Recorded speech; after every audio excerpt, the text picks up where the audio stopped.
I was a client of Beans Cafe before I was an employee.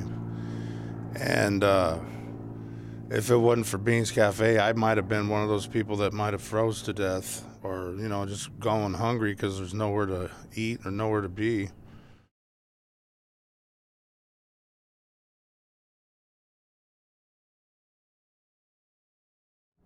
Beans is pretty much a lifeline for a lot of people. A lot of homeless people depend on us.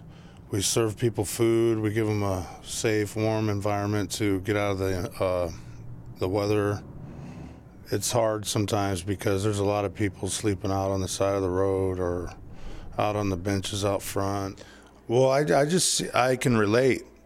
First of all, that's the important thing. They're like, if you haven't been through it, then what do you know? You haven't felt this kind of pain. You don't know these troubles. So why are you even talking to me about it? But when you've been through it, they tend to open up a little more and, accept your advice and your help. I started messing my life up pretty young. I think I was 14 the first time I used drugs and drinking, and that went on for a long time. I mean, we're talking from 14 to 30. I just shut myself out of the world, like I just disconnected. Because I used, to self-medicate, and it got to the point to where I felt even worse when I used. Then alcohol was my main thing that I did. I'd wake up and start hustling, trying to get money up so I can get drunk the rest of the day. Something would happen to me at work, and it would piss me off, or things didn't go my way, and I'd use that as an excuse to drink. And then my daughter's mother, we were engaged. I was very unhappy with my job, and I think that was a big part of us splitting up, the stress, and I lost my job, and then there was more stress. Then everything, just kind of went out of control. We split up. I ended up going to jail, missing out on time with my daughter, and that's all I could think about while I was there. Thinking of her actually kind of saved my life because I had thought about just tying a sheet around my neck and jumping off the second story there. Suicide comes up, and it's like that seems like the only way out. It's a hard thing. It's like icy cold claws that dig into you, and you can't really shake free from it. You just dwell on it. That kind of pulled my head out of my rear a little bit and got me thinking back on how can I fix this? How can I, George, you've been here before. You know this. You've gotten out of this before. You can do it again. The thought of her crying, maybe 10 years from now, talking to mom about like, why did dad just give up on me, was enough to keep me alive.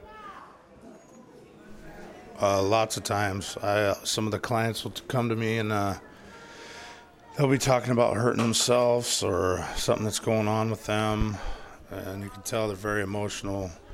I guess it's a blessing to have gone through such, bad stuff in my life in a way, because I can relate and I can give them advice. I can tell them things that help me feel different about stuff.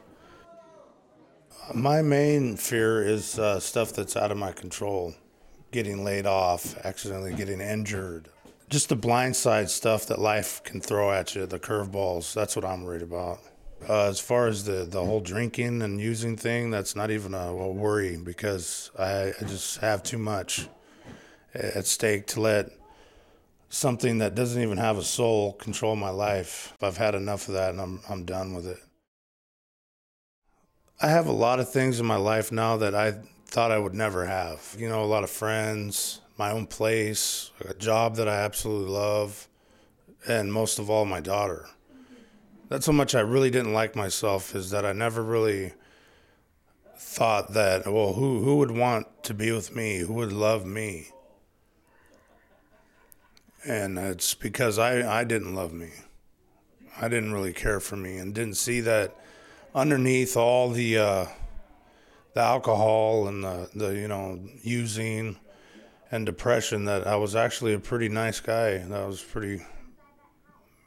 a pretty good guy. She's my sunshine. She's my smile, my heart. She's my everything. Anytime I'm like really stressed out or feeling like low, like I'm not good enough, or down on myself because I should be doing better, I just look at her, and like her smile, I'll look at her pictures and it just wipes everything away. It's like, oh, I'm just blessed to have her in my life, and she's like my little angel. She pulled me up out of the fire, and I thank God for her every day.